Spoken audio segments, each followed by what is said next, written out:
This week, a News 36 hidden camera investigation has shown you how easily children are lured away by strangers, even children whose parents said they would know better. And it has been surprising. 6 of the 8 kids we tested went with our stranger. That is the bad news. The good news is 2 kids refused. In our exclusive series, Jesse Johnson shows us you can teach your child, don't talk to strangers. 7-year-old Zane Briz is being tempted by a stranger. Have you seen a doggy that looks like this at all? I lost him somewhere. He's somewhere around the street.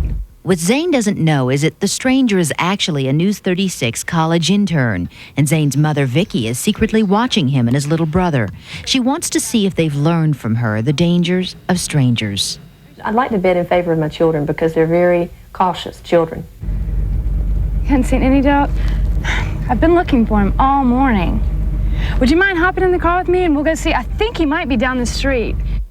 Shaking their head, but I don't know what they're saying. Would your own child be able to resist these kinds of advances? Experts say to help ensure your child's safety from strangers, take these steps. Explain what a stranger really is.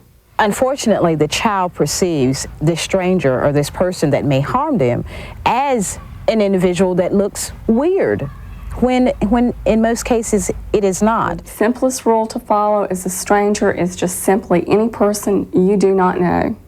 Test your child by playing What If. And the parents can just come up with specific scenarios and have the children respond and think about what they would do in those situations. Teach your child to use a password. We encourage parents to use passwords with their children, a clue word that the child will know that this person is okay for me to talk with because mommy or daddy gave them that password. Explain that a stranger may try to trick your child. Make your child aware of the fact that they're going to use lines such as, your mom said it's okay, or they're going to use those lines as, I need your help, or something of that nature. I'm really upset I can't find my dog. You sure you can't come help me find him? How come? My mom said not to go. She told me it would be okay. Yes, she did. Really, I talked to her earlier today. And explain to your children that if a stranger does confront them, they must tell you about it. What kind of lady was she? Did you know her? She had a polka dot dress on. She did? Did you know her? You didn't? And she wanted you to go in the car with her, and she said your mommy said you could go, right? And you can't, and you didn't go, did you? You came and checked with me? Well, I'm glad, and I'm very proud of you because you're not supposed to go anywhere with what? Stranger? Yeah, I'm proud of you, Zane.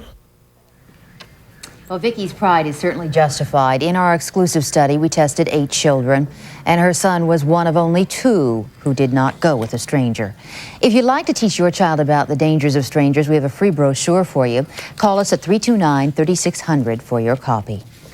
Jesse, all really good tips, but obviously it didn't get through to those 6 out of 8 kids. How do you get through to your children? You know, the cognitive process in children is not the same as in adults. You have to keep repeating the message over and over every couple of months or so. Remember that as children grow, they gain a lot of confidence in themselves, and they may forget that knowing how to handle these situations is still very important.